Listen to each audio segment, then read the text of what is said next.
Magandang tanghali sa iyo, Miss Maharlika, at maalab na pagbati sa lahat ng mga sumusubaybay sa ating gagawin ngayong araw. Correct. Kumusta ang weather natin dyan? Grabe yung nangyari po no, na sakuna sa ating mga kababayan. Kumusta tayo? Kumusta? Makulimlim pa rin at nagbabadya pa rin ang pagdating ng sana'y wag ng mas masamang panahon. Yeah, grabe po, ano, nakakalumo. But anyway, ngayon gusto po namin malaman sa inyo dahil ang mga tao ay naglo-look up sa inyo. Sabi nga po nila, iilan na lang ang mga natitirang namumuno sa ating gobyerno na mapagkakatiwalaan ay at mayroon talagang pagmamahal sa bayan. Kayo po, nakita namin dyan sa congressional hearing, sa bababang kapulungan, na talagang ipinaglalaban nyo yung tama sa ating, para sa ating mga kababayan. Ano po yung naghimok sa inyo? O ano yung nag-inspire sa inyo para kayo ay ipagpatuloy ang inyong pag-aalab para sa bayan sa Senate naman po? Marami kasing nananawagan at nanawagan, Ms. Maharlika, na tayo'y magpatuloy pa sa paglilingkod sapagkat alam naman nila na matatapos na yung termino ko by next year. So sabi nila, baka naman mas mahikayat ka naming makagawa ng mas mataas na uri ng paglilingkod kung ikaw ay makarating sa Senado. Na alam naman namin, sabi nila, na kailangan siguro magkaroon naman ng quality ang ating Senado ngayon. Ganun ang pagkakasabi nila sa akin, Ms. Maharlika. So tinanggap ko yung hamon nila. Wow. So kung ano yung passion mo, I mean, in terms of helping more sa taong bayan, I mean, you as a congressman, di ba? Ano yung magiging tututukan mo pagdating po sa, we're looking forward sa Senado po. Ano yung magiging tututukan mong issue? Ang pinakauna sigurong matututukan dapat, Ms. Maharlika, ay yung napabayaang sa matagal na panahon. Ito yung pagtutok sa pagpapatupad ng maraming batas na nagawa ng Kongreso. Kailangan ay malaman mo na marami rin namang nagawang mabubuting batas ang Kongreso. Ngunit, ang pinaka-problema rito ay walang nakatutok tungkol doon sa mabuting pag-i-implement o pagpapatupad ng mga ito. Nasasayangan ako sapagkat napakahirap gumawa ng batas. Hindi lamang sa napakatagal ng panahong gugugulin mo, napakagastos niyan, kumporme sa taon o maring terminong gugulin mo para maisakatuparan ng isang batas. Pagkatapos na ito'y magawa bilang isang batas, hindi naman nakatutok ang Kongreso doon sa tinatawag na oversight function. Kasi hindi lang paggawa ng batas, Ms. Maharlika, ang pananagutan ng Kongreso, mapa-Senado, mapa-Kamara.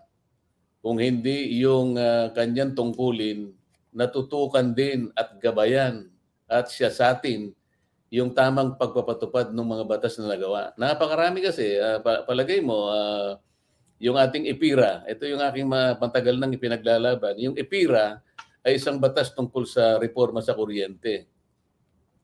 Ang declared policy nito, Ms. Maharlika, is to ensure the reliable and affordable supply of electricity. Yun ang pinakatuntunin. Yun ang pinakalayunin ng batas. So pag sinabi mong reliable and quality supply, dapat walang brownout. Lalong-lalo na kapag sinabi mong affordable, dapat abot kaya. Ang batas na to, Ms. Maharlika, ay nagawa 23 taon na nakararaan. Ngunit hanggang ngayon, ang Pilipinas pa rin ang pinakamataas ang rate ng kuryente sa buong Asia. Sa mga tweed, habang hindi natutupad yung affordable rates of electricity, there will be continuing violation of this law. Hindi nakatutok sapagkat napakaraming oligarko ang gumaganap dito sa magmula sa generation hanggang sa transmission at distribution ng elektrisidad sa ating bansa. Ito'y pinamumugaran ng maraming oligarko, kaya dapat magbantayan dito. Itong Energy Regulatory Commission na siya dapat nagre-regulate ng mga rates na karapat-dapat na ibigay para sa mga consumers, komisyon siya yung nare-regulate, Ms. Maharlika. Kaya nagkakaroon natin na regulatory capture. Imbes na ikaw ang nagre-regulate, ikaw ang... Yes. Ganon din sa... Go ahead. Halimbawa, sa sakahan, nawawala. Okay na, good. You're good na, Kong. Halimbawa sa sakahan, Ms. Maharlika, napakarami din nating magagandang batas na naisulong dyan, ano? Hindi lang naman ako, hindi ko sinasabing kine-claim ko lahat ito. Kung hindi, maraming mga batas ang nagawa in the past. Halimbawa, meron tayong batas na nagga-guarantee ng presyo ng palay. Bakit hanggang ngayon ay wala namang guarantee ang presyo ng palay? Meron tayong batas na sana yung mga mekanismo, yung mga makinarya at mga equipment pang sakahan ay dito na nagagawa. Pero hindi ganoon ang nangyayari. Nag-i-import pa rin tayo. Meron ding batas na yung pagtatamnan ng staple food, yung palay, ay kailangan merong dedicated na space yan. Ngayon, naglipa na yung tinatawag na land reclassification, land conversion. Napupunta na ko sa kung anong paggamit. Sa ngayon ay nakokompromiso pati yung ating production output para sa palay, kaya ang nangyayari, nag-i-importa na lang tayo. Meron ding batas na sinasabi na yung total loanable fund ng isang bangko, mapa-public man yan o mapa-privado, yung 25% ng kanyang loan portfolio, dapat na ipapautang mo yan sa mga magsasaka at sa mga agrarian reform beneficiaries. Pero kung susuriin mo, 4% lang ang naipapahiram ng mga bangko na yan.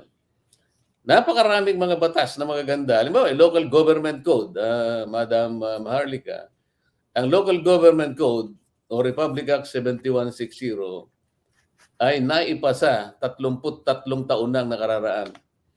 Ang hindi alam ng higit na nakararami sa ating mga mamamayan ngayon, for example, yung mga barangays, meron tayong mahigit na 42,000 barangays ngayon. Ngunit hindi nila alam na sa bilang na yan, 2% lang ang nakatatayo sa sariling paa. Ibig sabihin, yung 98% ng mga barangay ay gumagapang. Samantalang ang layunin ng batas ay to make all local government units self-reliant. Kaya nga ang tawag nila dyan ay merong mga devolution, merong decentralization, merong autonomy, para sa ganun sila-sila ay magkaroon ng katatagan para makatayo sa sariling paa. Ngunit hanggang ngayon, after 33 years, bakit 2% lang ang nakatatayo sa sariling paa? Kung hindi ka Barangay Forbes Park, kung hindi ka Barangay Magallanes, kung hindi ka Barangay White Plains, kung hindi ka Barangay Barrio Capitolio o Barangay Holy Spirit o Barangay Katiklan kaya. Gumagapang lahat ng mga barangay natin. Napakarami ko sasabihin sa iyo, kaya ito yung una kong gagawin. Kaya kailangan magkaroon ng malakas na oversight function ng Congress sapagkat gawa na tayo ng magagandang batas